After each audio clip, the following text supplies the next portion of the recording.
السلام علیکم ورحمۃ اللہ وبرکاتہ۔ الحمد للہ نحمده ونستعینه ونستغفره ونؤمن به ونعوذ باللہ من شرور انفسنا ومن سیئات اعمالنا، من يهده الله فلا مضل له ومن يضلل فلا هادي له، ونشهد ان لا اله الا الله وحده لا شريك له، ونشهد أن سيدنا ومولانا محمدا عبده ورسوله. وقد قال الله تبارك وتعالى في القرآن المجيد والفرقان الحميد: أعوذ بالله من الشيطان الرجيم، بسم الله الرحمن الرحيم. وأوحينا إلى أم موسى أن أرضعيه فإذا خفت عليه فألقيه في اليم ولا تخافي ولا تحزني إنا رادوه إليك وجاعله من المرسلين. صدق الله العظيم وبلغنا رسوله النبي الأمين المكين الكريم. لمن الشاهدين والشاكرين والحمد لله رب العالمين.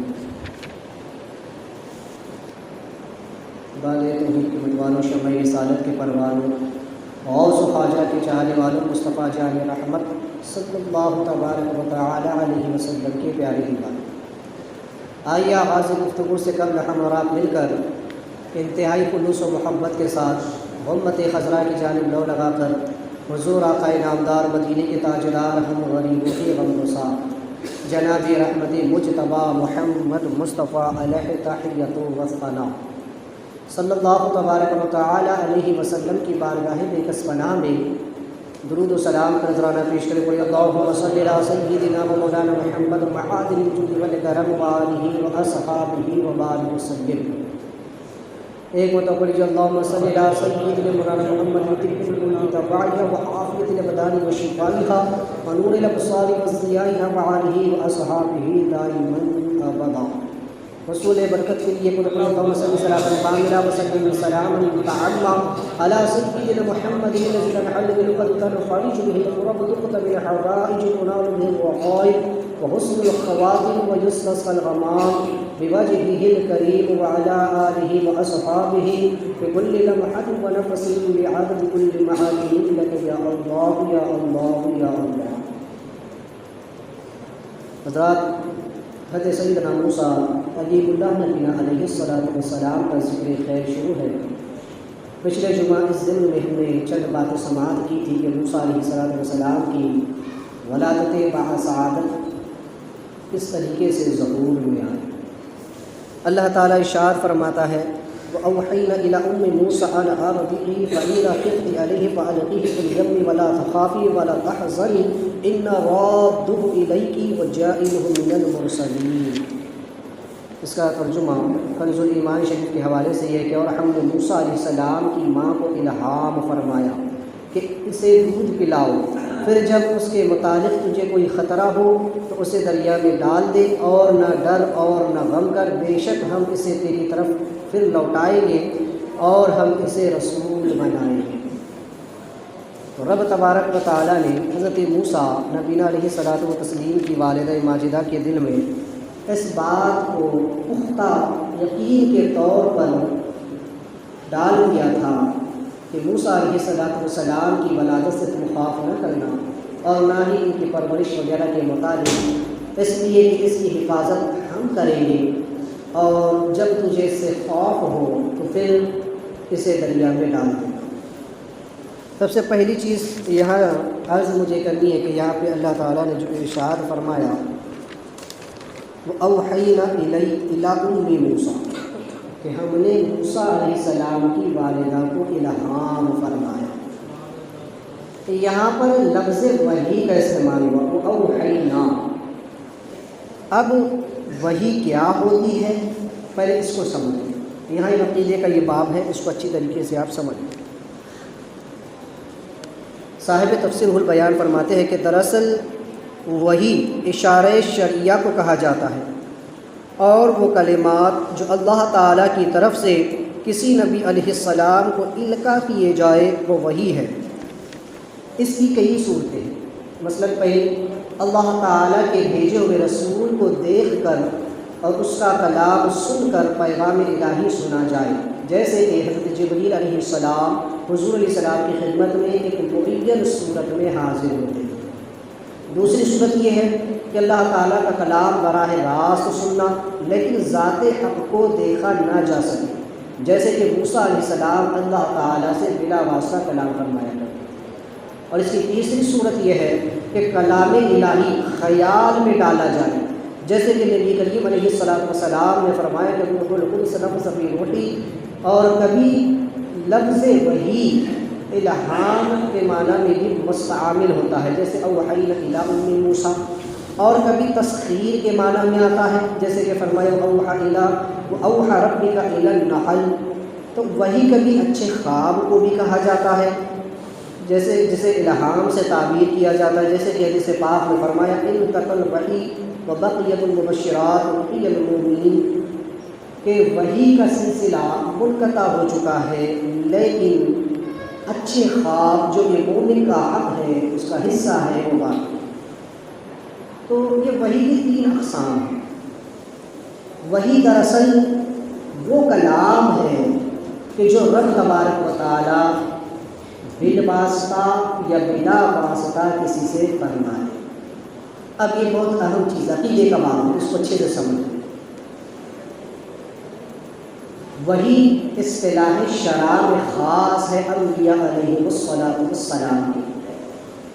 جب بھی وحی بولا جائے گا کہ فلاں بندے پر وحی آئی، تو اس سے مراد یہی ہوگا کہ وہ بندہ نہیں، کیونکہ وحی وہ ربط اور وہ تعلق ہے کہ جو بندے کو عام انسانوں کی سب سے اٹھا کر مقام نبوت پر لا کر فائز کرتا ہے۔ رب تعالیٰ کا کسی بندے سے بلا واسطہ یا بالواسطہ جبریل علیہ السلام کے ذریعے ہو یا بغیر جبریل علیہ السلام کے ذریعے سے ہو، اس سے یہ کلام کرنا کہ اے میرے بندے، میں تجھ سے کہتا ہوں میرا یہ پیغام میرے بندوں تک پہنچا دے، اس ربط کا رب سے تعلق ہو جانا، اس ربط کا بن جانا، بندے اور خدا کے درمیان اس تعلق کا پیدا ہو جانا، یہی جو ہے تو نبوت ہے۔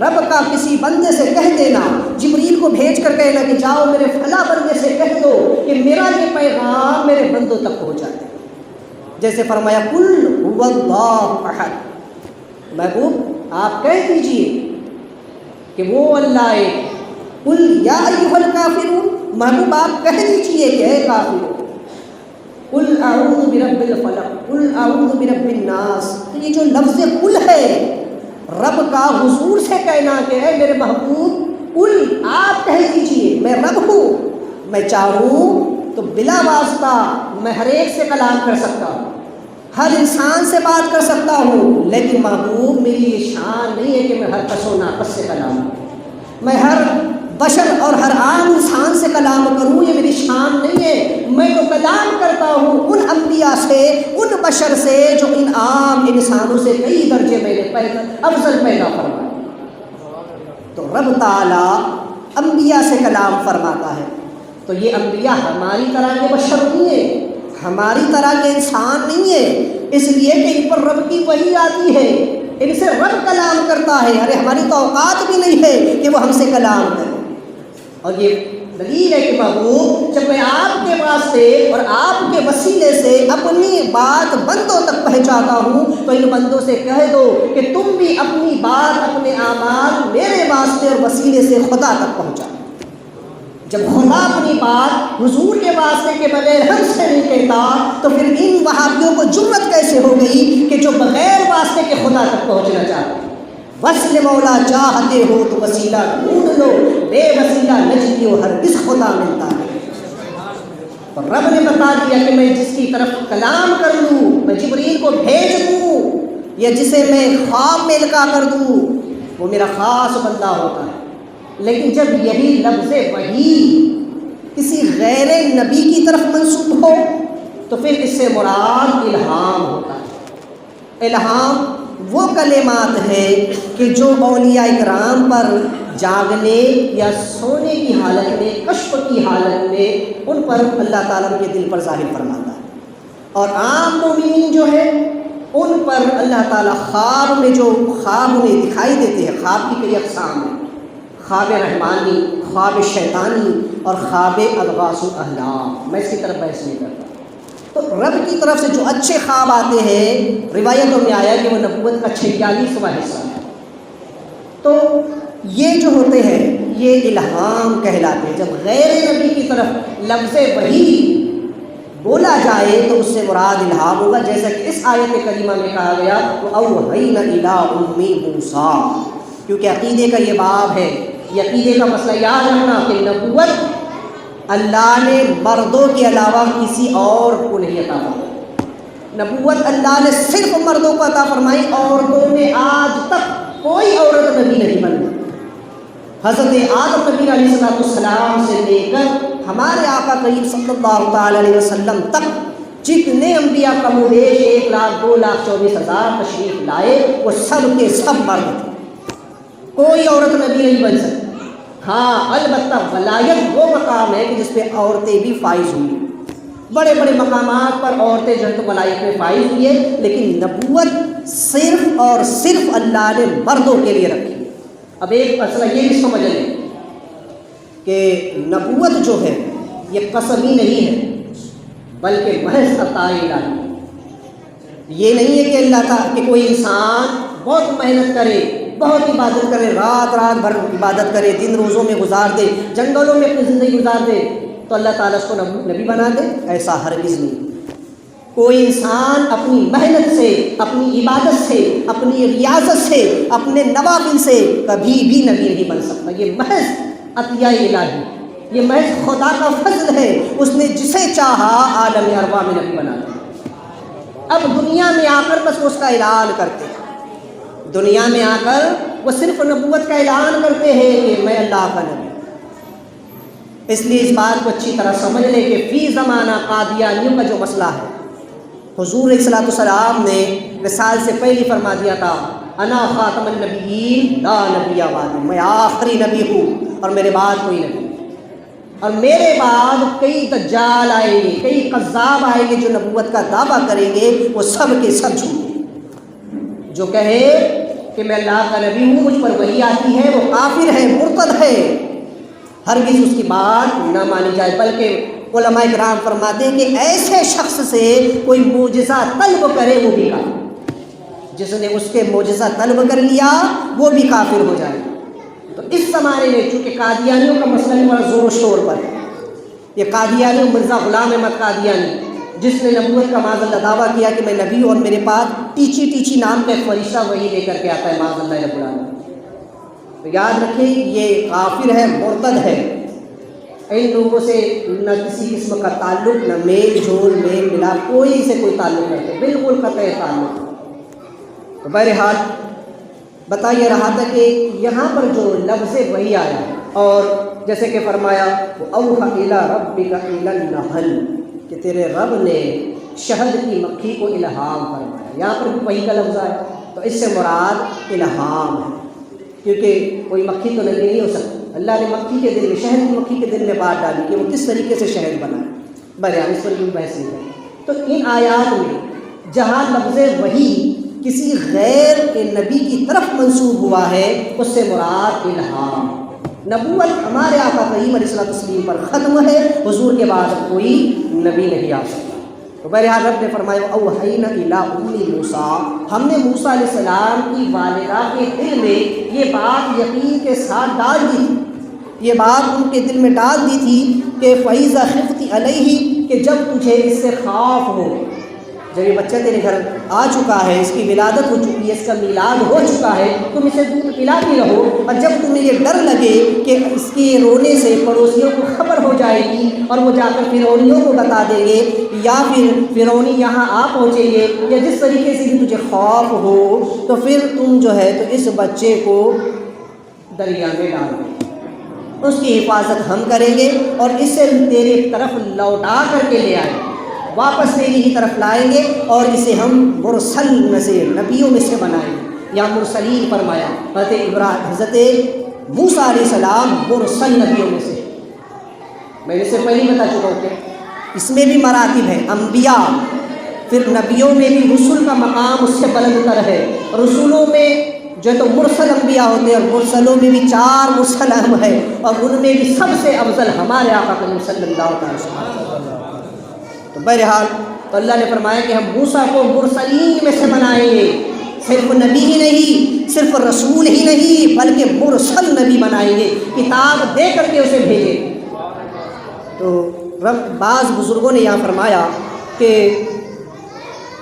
جب موسیٰ علیہ السلام کی حفاظت کا خوف کرو تو اس کی تربیت اور پرورش نہ کر سکو تو پھر انہیں ہمارے سپرد کر دینا، ہمارے حوالے کر دینا، ہم خود ہی ان کی حفاظت کریں گے. اور ولا تخافی، پھر ان کے لیے تم تنگی اور شدت کا خوف نہ کرنا، اور ولا تحزنی، اور نہ ہی ان کی جدائی کا تم غم کرنا. وانا رادہ الیک، اور بے شک ان قریب ہم اسے ایک لطیف طریقے سے اپنے ایک تدبیر کے ذریعے سے اسے تیری طرف لوٹا کر لے آئیں گے. وجاعلہ من المرسلین، اور اسے ہم مرسلین میں سے بنائیں گے. لہٰذا موسیٰ علیہ السلام کی والدہ کے دل میں یہ بات اللہ نے پہلے ہی ڈالی. تو جیسا کہ ہم نے پچھلے ہفتے بھی دیکھا کہ موسیٰ نبی علیہ السلام کی ولادت بعثادت کے وقت ایک روایت کے مطابق کوئی نہ تھا. تفسیر البیان کے حوالے سے یہ ہے کہ ان کی ولادت کی خبر کسی کو نہیں سوائے آپ کی والدہ اور آپ کی بہن کے علاوہ.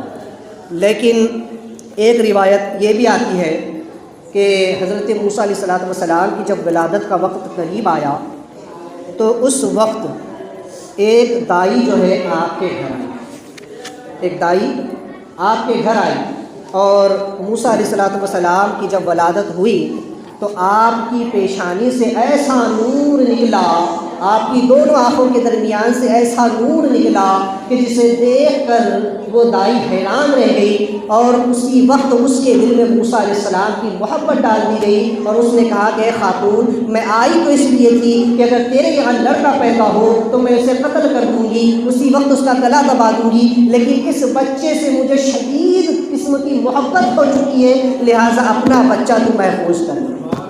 اب میں اسے قتل نہیں کرتی، میں یہاں سے واپس جا رہی ہوں. یہ انبیاء علیہ السلام کے معاملات ہیں، اللہ جس کی حفاظت کرے پھر اللہ تعالیٰ جس حال میں بھی وہ ہو اللہ اس کی حفاظت فرما لیتا ہے. انبیاء علیہ السلام یوں بھی حسین و جمیل ہوا کرتے ہیں، خوبصورت ہوا کرتے ہیں، خوبصورت ہوا کرتے ہیں. ان کے چہرے ایسے نورانی ہوتے ہیں کہ جو دیکھ لیتا ہے دیکھ کر کلمہ پڑھ لیتا ہے. اور پھر بچپن میں تو یوں بھی ہر بچہ خوبصورت ہوتا ہے. بچہ کیسا ہی ہو جب پیدا ہوتا ہے تو ہر کوئی بچے سے محبت کرتا ہے، اس کے دل میں بچے کی محبت ڈال دی جاتی ہے. پھر یہ تو انبیاء علیہ السلام ہے، جب اللہ کے محبوب بندے انبیاء اولیاء اس زمین پر اس خاکدان گیتی پر قدم رنجہ فرما ہوتے ہیں تو اللہ بچپن ہی سے ان کے چہروں پر کوئی نور عطا فرماتا ہے کہ دیکھنے والے بچپن سے ان کی بیدار ہو جاتے ہیں. تو اس عورت نے کہا کہ میں تو جا رہی ہوں، وہ چلی گئی. لہٰذا جب وہ نکل کر چلی گئی تو ایک روایت کے مطابق یہ ہے کہ وہاں فرعون کے جاسوس آئے، اور ایک روایت کے مطابق یہ ہے کہ اس وقت نمرود اپنے دربار میں بیٹھا ہوا تھا، فرعون اپنے دربار میں بیٹھا ہوا تھا، اور کاہن اور نجومی اس کے گرد بیٹھے ہوئے تھے. تو نجومی جو ہوتے ہیں وہ ستاروں کا علم رکھتے ہیں. تو ان نجومیوں نے جب آسمان کی طرف دیکھا تو انہوں نے فرعون سے کہا کہ فرعون، آج وہ ستارہ طلوع ہو چکا ہے جو ہر نبی کی ولادت کے ساتھ طلوع ہوتا ہے. جب بھی کوئی نبی پیدا ہوتا ہے، کوئی خاص بندہ پیدا ہوتا ہے، اس وقت یہ ستارہ طلوع ہوتا ہے. آج یہ ستارہ کئی سالوں کے بعد آسمان پر طلوع ہوا ہے، آج ضرور وہ بچہ پیدا ہوا ہوگا جو تیری سلطنت کے ٹکڑے ٹکڑے کرنے والا ہے. فرعون نے اعلان کر دیا کہ اب تک جو بھی بچے ہوں گے انہیں چن چن کر قتل کر دیا جائے. بنی اسرائیل کے گھروں میں جا کر اچھے سے چھان بین کی جائے، اگر کسی نے بچے کو چھپا کر رکھا ہے تو اسے نکال کر اسی وقت اسے قتل کر دیا جائے. فرعون کے جاسوس حضرت موسیٰ علیہ السلام کے گھر آئے. وہاں سے اس وقت یہ دائی نکل رہی تھی. انہوں نے اس کو دیکھا تو اور بھی ان کو شک ہو گیا کہ یہ دائی ہے اس گھر میں کیوں آئی. انہوں نے اندر جا کر کے حضرت موسیٰ جب جانے لگے تو موسیٰ علیہ السلام کی بہن نے دیکھ لیا کہ فرعونی آ رہے. لہٰذا موسیٰ علیہ السلام کی بہن نے اپنی والدہ سے کہا کہ فرعون کے سپاہی آ رہے ہیں. اس وقت آپ کی والدہ کو کچھ سمجھ نہیں آیا. کہ کیا کیا جائے۔ اب ظاہر سی بات ہے، بالکل سامنے موت ہے کہ اگر ان کو خبر ہوگی کہ میرے گھر بچے کی ولادت کی، اسی وقت اس کو قتل کر دیں، تو آپ کی والدہ کے ہوش جو ہے تو بالکل گم ہو گیا، آپ کو یہ سمجھ نہیں آئی کہ کیا کیا جائے۔ اسی وقت آپ نے بچے کو کپڑے میں لپٹا اور جو تنور جل رہا تھا آپ کا، اس کے اندر موسیٰ علیہ السلام کو ڈال دیا۔ جب فرعونی گھر کے اندر آئے تو انہوں نے پورے گھر کو چھان مارا، لیکن تنور کی طرف کو نہیں گئے، آگ جل رہی تھی، اس میں جانے کا سوال ہی پیدا نہیں تھا اس طرف دیکھنے کا۔ تو وہ اس طرف گئے اور جا کر جب پورا گھر چھان لیا، بچہ نہ ملا، تو انہوں نے پوچھا کہ یہ دائی تمہارے گھر کیوں آئی تھی؟ یہ عورت تو تمہارے گھر میں کیوں آئی ہے؟ تو جس گھر میں کوئی حاملہ عورت ہو وہی جاتی ہے، تمہارے گھر کیوں آ گئی؟ تو موسیٰ علیہ السلام کی والدہ نے کہا کہ وہ میری ایک اچھی دوست ہے، بس ایسی خیر خبر کے لیے آئی، اور واقعہ بھی صحیح تھا کیونکہ ان دونوں کا آپس میں دوستانہ بھی تھا، بات چیت بھی تھی۔ لہٰذا چونکہ موسیٰ علیہ السلام کی والدہ کے بارے میں میں شروع میں بھی بتا چکا ہوں کہ آپ سے حمل کے آثار اور بعد ولادت بچے کے جو آثار عورت پر نمایاں ہوتے ہیں وہ آثار آپ پر ظاہر نہیں ہوئے، اس لیے فرعونیوں کو کوئی شک بھی نہیں ہوا، اور وہاں سے وہ لوگ واپس چلے گئے۔ جب واپس چلے گئے تو موسیٰ علیہ السلام کی والدہ کو خیال آیا کہ بچہ کہاں ہے۔ آپ نے اپنی بیٹی سے پوچھا کہ بچہ کہاں ہے؟ میں نے تمہارے پاس تو نہیں دیا؟ ہاں میرے پاس تو نہیں دیا۔ تو وہ بچے کو گھر میں ڈھونڈنے لگے کہ بچہ ہے کہاں، لیکن بچہ جب کہیں نظر نہیں آیا تو بڑے پریشان ہوئے۔ اس وقت تنور سے موسیٰ علیہ السلام کے آہستہ کرہانے کی آواز آئی۔ تب آپ اس تنور کی طرف گئی تو جا کر دیکھا کہ آگ تو بدستور جل رہی ہے، لیکن جہاں موسیٰ علیہ السلام ہے وہاں آگ بالکل سلامتی والی بن چکی ہے، اور موسیٰ علیہ السلام بالکل صحیح و سلامت اس کے اندر موجود ہے۔ آپ نے اس میں سے موسیٰ علیہ السلام کو نکال دیا۔ تو یہ شان ہے موسیٰ علیہ السلام کی، بچپن سے انبیاء علیہ السلام کے یہ معجزات اور یہ کرامات کا ظہور تو ان سے بچپن سے ہوتا رہتا ہے، یہ شان انبیاء کی ہوتی ہے۔ آج لوگ اپنے آپ کو نبی کی طرح بشر کہتے ہیں، اور اتنے بڑے ہوئے ابھی آگ میں ہاتھ ڈال کر دیکھو آگ نہ جلا دے تو پھر نبیوں کو اپنی طرح بشر سمجھنے والوں، حضرت ابراہیم خلیل اللہ کو جب آگ میں ڈالا گیا تو آگ آپ پر سلامتی والی بن گئی۔ جب یہی آگ میں موسیٰ علیہ السلام تشریف لے گئے تو ان پر بھی آگ سلامتی والی بن گئی، لیکن میرے مصطفیٰ کی شان ان سے کئی بڑھ کر کے ہے۔ دونوں انبیاء کی شان، حضرت ابراہیم خلیل اللہ اور اس حضرت موسیٰ کلیم اللہ کی عظمت بے شک اپنی جگہ مسلم ہے، لیکن میرے آقا کریم صلی اللہ علیہ وسلم کی شان ان سے کہیں بڑھ کر کے ہے۔ میرے آقا کی عظمت تو یہ ہے کہ حضور جس کو چھو لے اسے آگ نہیں جلا سکتا، اور دلیل حضرت ام المومنین سیدہ عائشہ صدیقہ رضی اللہ تعالی عنہا ایک مرتبہ روٹیاں بنا رہی تھی، سرکار تشریف لائے، کہا کہ عائشہ آج ایک روٹی ہم بھی بنائیں۔ سرکار علیہ السلام نے اپنے دست مبارک سے آٹے کی ایک لوئی لی، اس سے اپنے مبارک ہاتھوں سے روٹی کو تیار کیا، اور جیسے ہی اس کو اپنے مبارک ہاتھوں سے توے پر ڈالا کافی دیر ہو گئی، لیکن روٹی ہے کہ بننے کا نام نہیں۔ کوئی اور ہوتا تو نہ جانے کیا باتیں کرتا، لیکن سیدہ عائشہ کا عقیدہ دیکھو، ام المومنین کا عقیدہ دیکھو، فرماتی ہے یا رسول اللہ یہ روٹی پک کیوں نہیں رہی ہے، یہ روٹی بن کیوں نہیں رہی ہے؟ تو حضور علیہ السلام نے بھی اپنے اختیار اور اپنے عقیدے کا اظہار کیا اور فرمایا عائشہ جس چیز کو ہم چھو لیں اسے کوئی آگ جلا نہیں سکتا۔ جب مصطفیٰ کریم کی شان یہ ہے تو پھر ان کی اولاد جو ان کے جگر کا ٹکڑا ہے، سرکار فرماتے ہیں کہ فاطمہ میرے جگر کا ٹکڑا ہے، حسنین کریمین ان کی اولاد ہے، یہ آگ کیسے جلا سکتی ہے؟ وہ لوگ جو کہتے ہیں کہ کل قیامت کے دن حضور اپنی بیٹی کی بھی شفاعت نہیں کر سکتے معاذ اللہ، وہ لوگ عبرت پکڑے کہ جب نبی جس چیز کو چھو لے اسے آگ نہیں جلاتی، جو نبی کی آل ہے اسے آگ کیسے جلائے؟ اور نبی کی آل یہ تو بہت بڑی بات ہے، بلکہ حضور کی نسبت کا عالم دیکھو، آقا کریم صلی اللہ علیہ وسلم سے جس کو نسبت ہو جائے ہم جیسے غلام، تو سرکار علیہ السلام ہماری تو بات دور ہے، حضور علیہ السلام فرماتے ہیں کہ میری امت کے صلحاء، میری امت کے جب نیک اور متقی لوگ جہنم سے گزریں گے، پل صراط سے گزریں گے، تو پل صراط سے گزرتے وقت جہنم ان سے پکار کر کہے گی کہ اے بندہ مومن، اے حضور کے غلام، حضور کے امتی، مجھ سے جلد گزر جا، اس لیے کہ تیرے چہرے کا نور، تیری عبادت کا نور، تیرے تقوی کا نور، تیری سنتوں کا نور میری آنکھ کو سرد کر رہا ہے۔ تو مصطفیٰ کے جو غلام ہے وہ اگر جہنم سے گزرے تو جہنم کی آگ میں سرد ہونے لگے۔ اور پھر گناہگاروں کا عالم، گناہگاروں کا عالم میں سمجھ لے، صرف ایک بات بتا دوں، کہ حضرت جابر رضی اللہ تعالیٰ یا غالباً کوئی صاحب رسول کے گھر مہمان آئے، آپ نے ان کے لیے کھانا لگوایا، دسترخوان بلایا. جب دسترخوان بلایا تو دسترخوان بڑا میلا تھا، لہٰذا آپ نے اس کو اٹھایا اور آگ میں ڈال دیا. اور تھوڑی دیر کے بعد جب آگ سے نکالا تو وہ دسترخوان بالکل صاف ستھرا ہو چکا تھا، جلا کہیں سے بھی نہیں بلکہ گندا تھا، صاف ہو گیا. تو مہمان نے بڑے تعجب سے پوچھا کہ جابر یہ کیسے ہوا؟ آگ نے اس کو جلایا نہیں بلکہ صاف کر دیا. کہا کہ ہاں میں نے ایک مرتبہ حضور علیہ السلام کی دعوت کی تھی، سرکار صلی اللہ علیہ وسلم نے اسی دسترخوان پہ کھانا تناول فرمایا، اور جب ہاتھ دھونے کے بعد سرکار نے کسی سے اپنا دست مبارک صاف کیا تو اس دن سے اس دسترخوان کو آگ جلاتی نہیں بلکہ اس کو میل سے پاک و صاف کر دیا.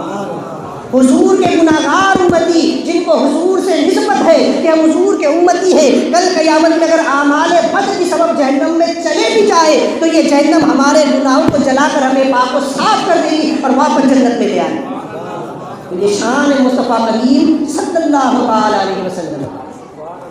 تو حضرت موسیٰ نبینا علیہ الصلوۃ والسلام کی جب ولادت ہوئی تو اس طریقے کے معجزات کا اس وقت ظہور ہوا، لہٰذا آپ کی والدہ نے جو ہے تو اب جب کافی ایک وقت گزر گیا، ایک روایت کے مطابق 3 مہینے کا وقت ہوا، 3 مہینے گزر گئے اور کسی کو موسیٰ علیہ السلام کی خبر نہ ہوئی، کہ 3 مہینے تک موسیٰ علیہ السلام روئے ہی نہیں.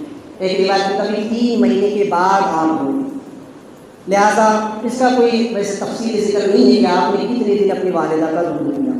بہرحال جب آپ کی والدہ نے یہ خوف محسوس کر لیا کہ اب موسیٰ علیہ السلام کا راز فاش ہو جائے گا اور فرعونیوں تک بات پہنچ جائے گی، وہ ان کو قتل کر دیں گے، تو آپ نے ایک بڑھئی کے پاس گئی جو صندوق بناتے تھے. پرانے زمانے میں صندوق ہوتے تھے، لکڑی وغیرہ کے بنتے تھے. اور ایک روایت کے مطابق یہ ہے کہ آپ نے حضرت عمران سے کہا، اور حضرت عمران کا تعلق جو ہے ایک ایسے ہی شخص سے تھا، ایک ترخان سے تھا جو کہ اسی طریقے کے صندوق بنایا کرتا تھا. لہذا آپ نے اس سے کہا اور اس نے وہ صندوق بنا کر کے دے دیا. روایت تھوڑی سی مختلف ہے.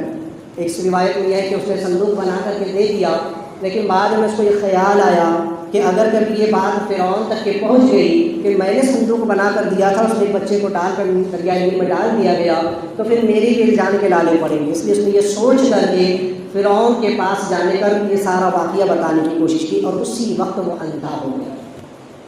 لہٰذا اس نے توبہ کی اور پھر جو ہے تو اس کی آنکھ واپس آ گئی. پھر دوبارہ اس نے ارادہ کیا، پھر اس نے توبہ کی اور پھر دوبارہ اللہ نے آنکھ کا 3 مرتبہ یہ معاملہ اس کے ساتھ ہوا.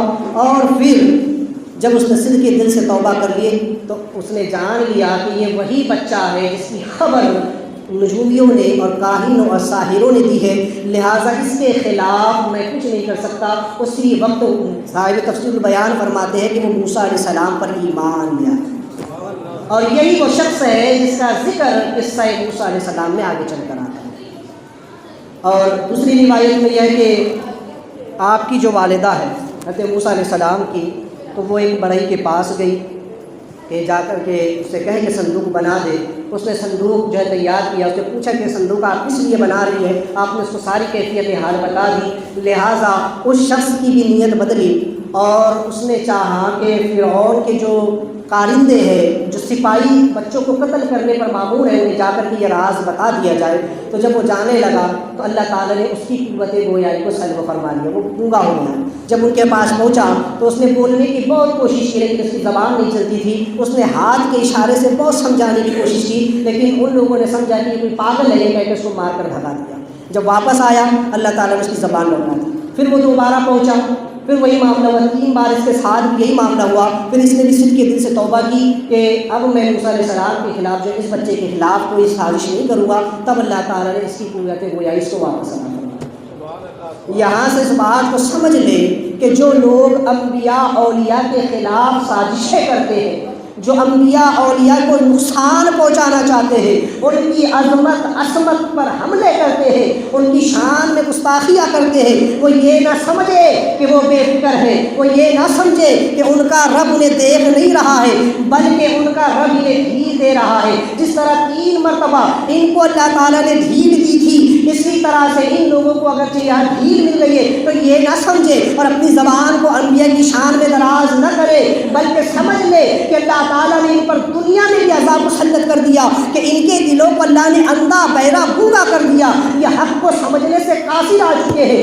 یہ حق کو نہیں سمجھ سکتے. اللہ نے ایمان جیسی دولت چھین لی، عبادتوں کی حلاوت چھین لی، اور آخرت میں ان کے لیے عذاب علیم دردناک عذاب ہے. جو انبیاء اولیاء کی مصاحبہ کرتے ہیں، نبیوں کو اپنی طرح کا بشر کہتے ہیں، چماز سے زیادہ ذلیل، ذرہ ناچیز سے کمتر کہتے ہیں، اور نبی کا کلمہ پڑھتے اور نبی کو برا بھلا کہتے ہیں. اور وہ غیر مسلم جو آج حضور علیہ السلام پر انگلیاں اٹھا رہے ہیں، آج قرآن شریف کو جلایا جا رہا ہے، حضور نبی کریم صلی اللہ علیہ وسلم کی عظمت و عصمت پر جو حملے کیے جا رہے ہیں. آج تری پورا میں کیا کچھ نہیں ہو رہا ہے، مساجد کو جلایا جا رہا ہے، توڑا جا رہا ہے. اللہ پر اسلام پر یہ لوگ جتنا ظلم و تشدد کر رہے ہیں، یہ نہ سمجھے کہ رب تعالیٰ انہیں کچھ نہیں کرنے والا، بلکہ ان کے لیے تو اللہ نے ذلت کا عذاب تیار کر رکھا ہے. یہ ہمارے لیے عبرت کا مقام ہے کہ مسلمانوں اب بھی نہیں جاگو گے، اب بھی تمہارے ہوش ٹھکانے نہیں آئیں گے، اب کوئی ابابیل کا لشکر نہیں آنے والا. کب تک دعائیں کر کے غیبی مدد مانگتے رہو گے؟ تمہیں اٹھنا ہوگا اور تمہیں حضرت صدیق اکبر کی طرح، عمر فاروق کی طرح، عثمان غنی کی طرح، حضرت علی کی طرح اپنی بہادری شجاعت کا مظاہرہ کرنا ہوگا. اسلام کی خاطر اپنی جان مال اولاد کو قربان کرنا ہوگا، کیونکہ اسلام زندہ ہوتا ہے ہر کربلا کے بعد. کب تک تم غیبی مدد کے منتظر رہو گے؟ کہ آسمان سے فرشتے اتر کر تمہاری مدد کریں گے؟ کہ اللہ تعالیٰ اب آسمان سے پتھروں کی بارش برسائے گا؟ کہ اب آسمان سے آگ کی بارش برسے گی؟ اب یہ سب معجزے نہیں ہونے والے. اب مسلمانوں تمہیں اٹھنا ہوگا، اس لیے کہ مصطفیٰ کریم نے تمہیں اتنا مضبوط بنا کر کے گئے ہیں کہ تمہارے بازوؤں میں اللہ نے وہ طاقت عطا فرمائی ہے کہ جس سے اللہ دین کا کام لیتا ہے.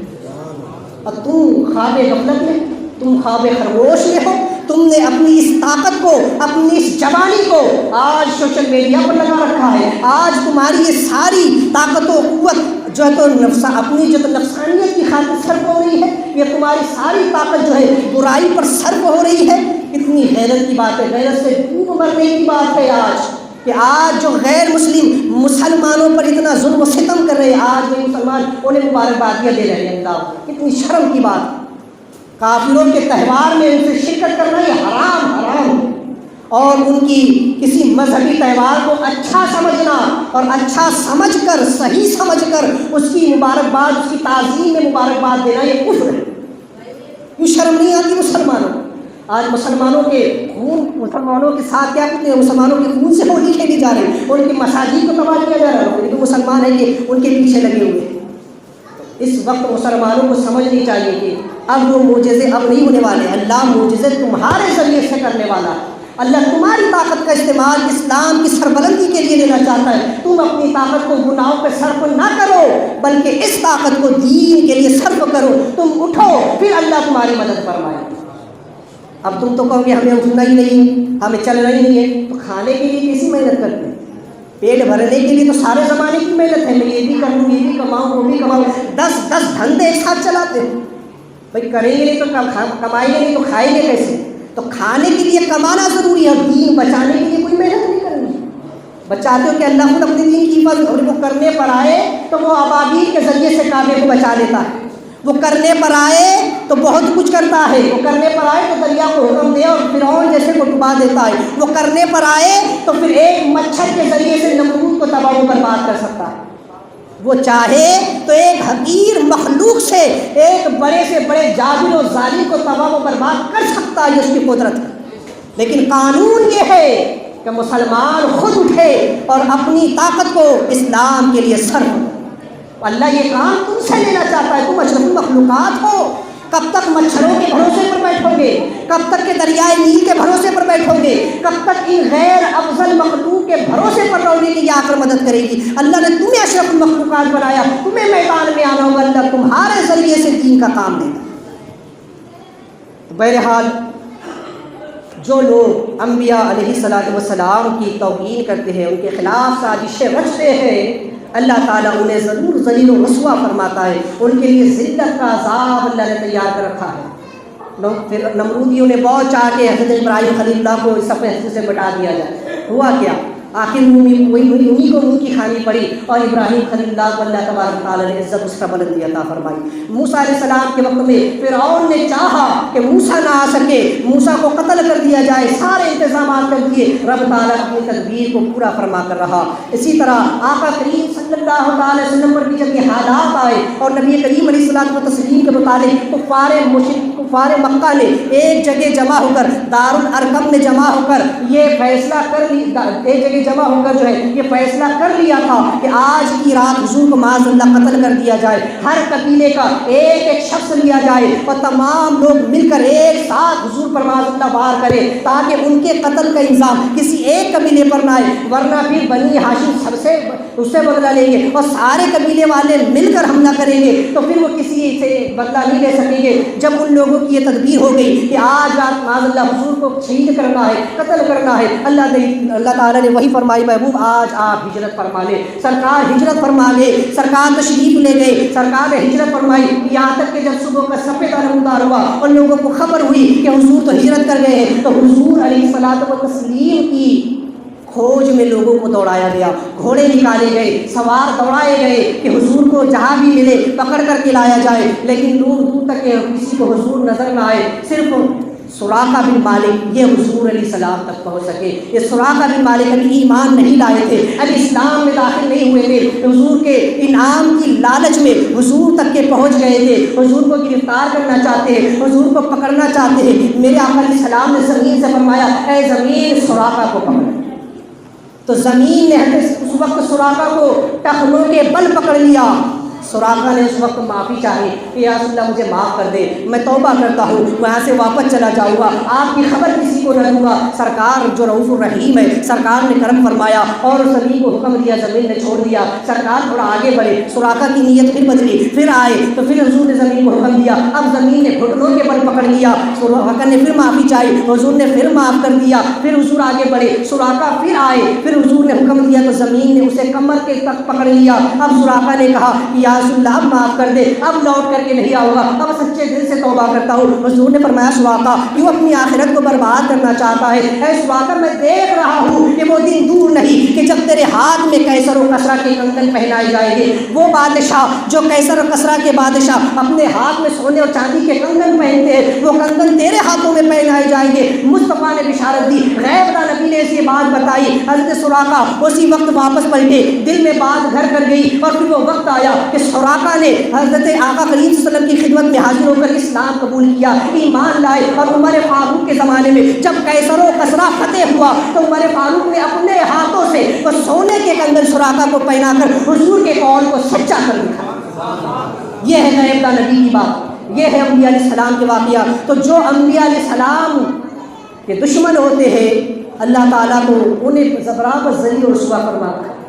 ارے جس کی تقدیر میں ایمان ہو وہ تو سمجھ جاتے ہیں، سمجھ جاتے ہیں، لیکن جن کی تقدیر میں کفر ہے وہ یہ نہ سمجھ بیٹھے کہ ہمیں جو تو کچھ نہیں ہوتا، ہم حضور کو کتنا بھی برا بھلا کہہ لیں، ہم مساجد کو توڑ دیں، ہم قرآن کو جلا لیں، ہم جو چاہے کر لیں، ہم چاہے جتنا ظلم کر لیں، کچھ نہیں ہو سکتا۔ یاد رکھو اللہ احق الحاکمین، وہ سب سے بڑھ کر حاکم ہے۔ جب وہ اپنا فیصلہ صادر فرماتا ہے، جب وہ اپنا حکم صادر فرماتا ہے اور جب وہ عدل فرماتا ہے تو پھر کوئی اس کے آگے دم نہیں مار سکتا۔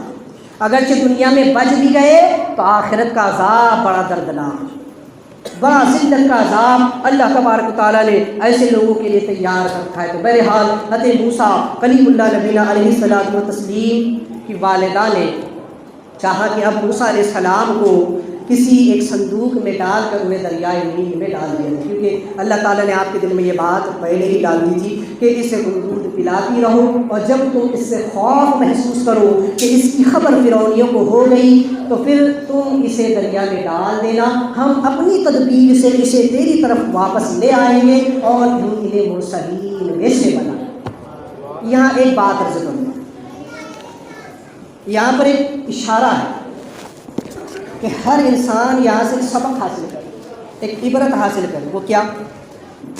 موسیٰ علیہ السلام کی والدہ کو اپنی بیٹے سے محبت تھی، ہر ماں کو اپنی اولاد سے محبت ہوتی ہے، تو آپ نے اپنے بچے کو بچانا چاہا کہ بچے کس طریقے سے بچایا جائے، تو اللہ تعالیٰ نے دل میں بات ڈالی کہ آپ جو ہے تو موسیٰ علیہ السلام کو ایک تابوت میں رکھ کر دریائے نیل میں ڈال دو، ہم اس کو بعد میں واپس تمہاری طرف لے آئیں۔ ہر انسان کسی نہ کسی چیز سے محبت کرتا ہے. سب سے زیادہ محبت انسان کو اپنی جان، اپنے مال اور اپنی اولاد سے. ہر انسان کو ان تین چیزوں سے سب سے زیادہ محبت ہوتی ہے. یہاں ان کے لیے اشارہ ہے کہ تم ان چیزوں سے جتنی زیادہ محبت کرتے ہو تو ان چیزوں کو تم اللہ کے سپرد کرو، اللہ کی حفظ و امان میں دے دو، اللہ کی بارگاہ میں پیش کر دو. رب تبارک و تعالیٰ ان کی بہتر حفاظت فرمائے گا اور پھر وہ تمہیں دنیا میں بھی اس کا صلہ عطا فرمائے گا اور آخرت میں بھی اس کی بہتر جزا عطا فرمائے گا. اپنی جان اس کو بچانے کی فکر نہ کرو، اس کو خدا کی راہ میں قربان کر دو. یہ ایک جان ہے، یہ ایک مرتبہ قربان ہو گئی، اللہ وہ زندگی عطا کرے گا اور ایسی بہتر زندگی عطا کرے گا کہ لوگوں کی زبانوں پر پہلے لگا دے گا وَلَا تَقُولُوا لِمَن يُقْتَلُ فِي سَبِيلِ اللَّهِ أَمْوَاتٌ، کہ وہ لوگ جو میری راہ میں قتل کیے گئے انہیں مردہ مت کہو بلکہ وہ زندہ ہے. اور تمہیں ان کی زندگی کا شعور ہی نہیں. حضرت یعقوب علیہ السلام سے اللہ تعالیٰ نے امتحان لیا. آپ کو اپنے بیٹے یوسف سے بے انتہا محبت ہے، بہت محبت ہو گئی اپنے بیٹے سے. اللہ تعالیٰ نے امتحان لیا. اب بیٹے کو جدائی کا وقت آ گیا، بیٹے کو جدا کرنے کا.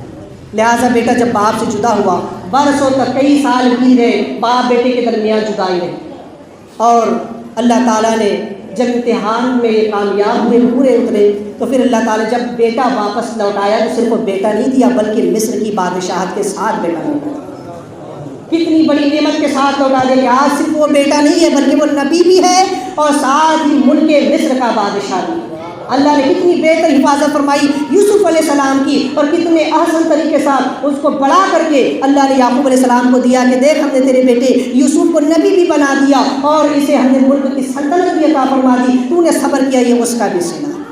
حضرت ابراہیم علیہ السلام کو بیٹے سے محبت ہوگی، حضرت اسماعیل ذبیح اللہ سے. اللہ نے امتحان لیا کہ بیٹے کو ذبح کر دے.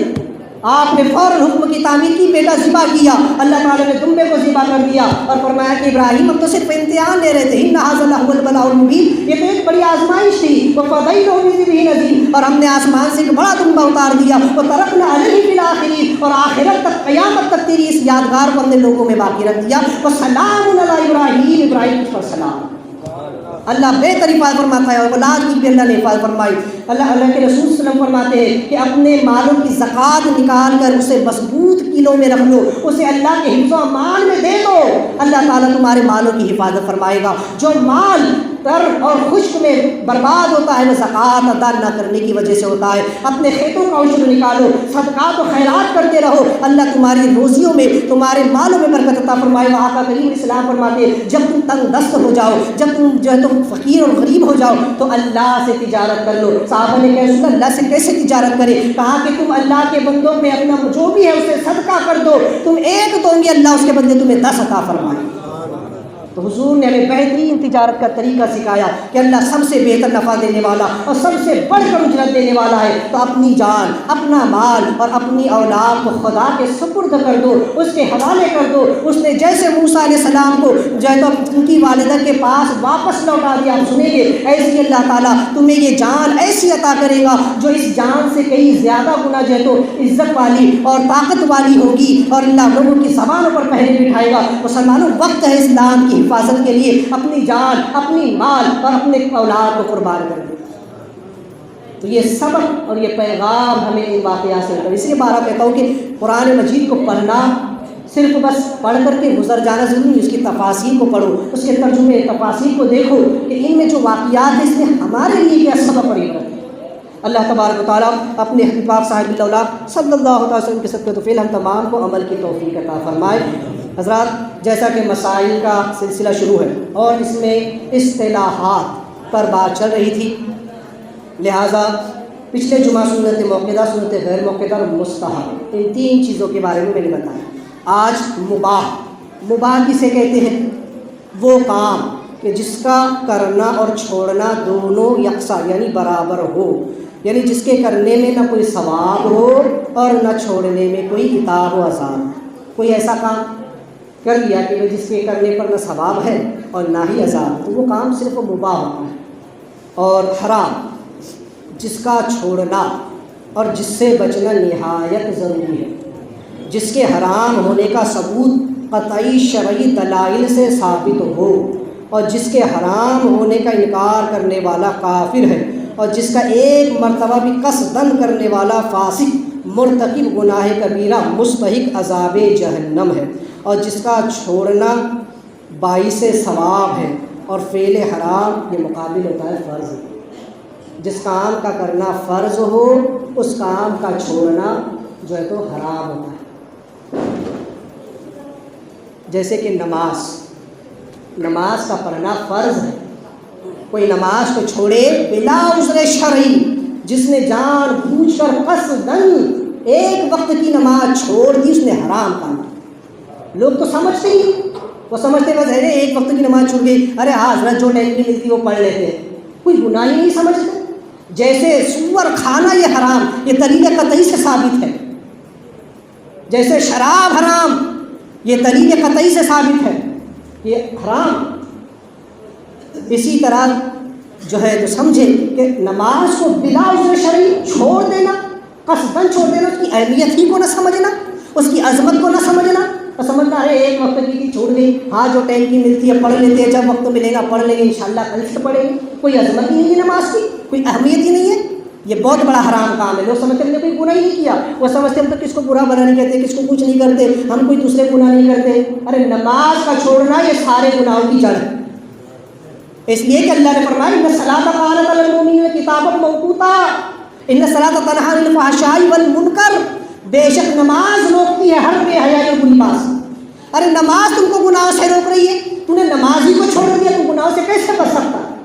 تو نے تو سارے گناہوں کی جو جڑ کو کاٹنے والی چیز تھی اسی کو چھوڑ دیا، تو خود گناہوں کے دلدل میں جا گرا اور سمجھتا میں کوئی گناہ ہی نہیں کر رہا، بس صرف وہ نماز ہی تو چھوٹی ہے، روزہ ہی تو چھوٹا ہے۔ یاد رکھیں یہ حرام ہے، اور جو ایک وقت کی نماز چھوڑ دے وہ فاسق اور فاجر ہے، اور بلکہ فاسق مولن، اس کو امام بنانا حرام، اس کے پیچھے پڑھی نماز مقروء تحریمی، وہ اذان اگر دے تو جہاں تک اس کی آواز پہنچی نہیں پھر اس کو فجور پھیلے۔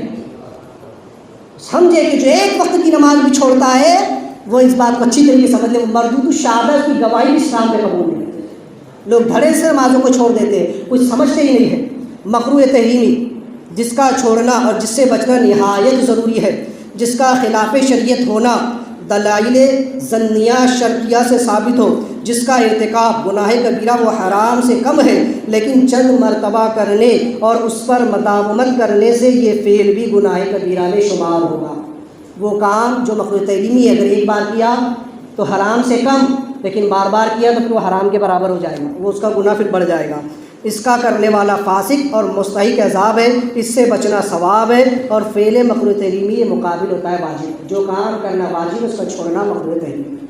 داڑھی لوگ سمجھتے ہی داڑھی کا رکھنا واجب، لوگ سنت کہہ کے بس آگے بڑھ جاتے ہیں کہ سنت داڑھی، ارے سنت متواترہ سے ثابت ہے کہ حضرت آدم علیہ السلام سے لے کر کے ہمارے آقا نبی کریم صلی اللہ علیہ وسلم تک تمام انبیاء نے ایک مشت داڑھی رکھی، یہ سارے نبیوں کی سنت ہے، اس لیے اس کو سنت متواترہ کہا جاتا ہے۔ لیکن یہ شرع کے نزدیک اتنی اہمیت کی حامل ہے کہ اس کو فقہاء علماء نے واجب کے درجے میں شمار کیا، اسی لیے اس کا کاٹنا حرام اور حد شرع سے کم رکھنا بھی حرام۔ لیکن لوگ سمجھتے ہی نہیں ہے، بس سنت ترک کر دی کیا ہوا، کوئی اہمیت نہیں ہے۔ یاد رکھو انسان پہلے چھوٹے سے شروعات کرتا ہے، اگر وہ کسی سنت کو چھوڑ رہا ہے تو سوچتا رہے آج ایک سنت چھوٹی، کل دوسری چھوٹی، تیسری چھوٹی، پھر دھیرے دھیرے وہ مقروء تحریمی پہ آتا، مقروء تحریمی، اور مقروء تحریمی کے بعد بڑھ کر کے انسان حرام تک کے پہنچ جاتا ہے، اور پھر حرام سے جب وہ کرنا شروع کرتا ہے، حرام کھانا شروع کرتا ہے تو پھر اس کا دل ایسا مردہ ہوتا ہے کہ کفر تک کے جا پہنچتا ہے، تو کفر کرنے سے ملے گا۔ تو یہ گناہوں کی کثرت کفر کو کھینچ کر کے لاتی ہے۔ اللہ تبارک و تعالیٰ اپنے حبیب صلی اللہ علیہ وسلم کے صدقہ طفیل ہم تمام کو عمل کی توفیق عطا فرمائے۔ وما علینا الا البلاغ۔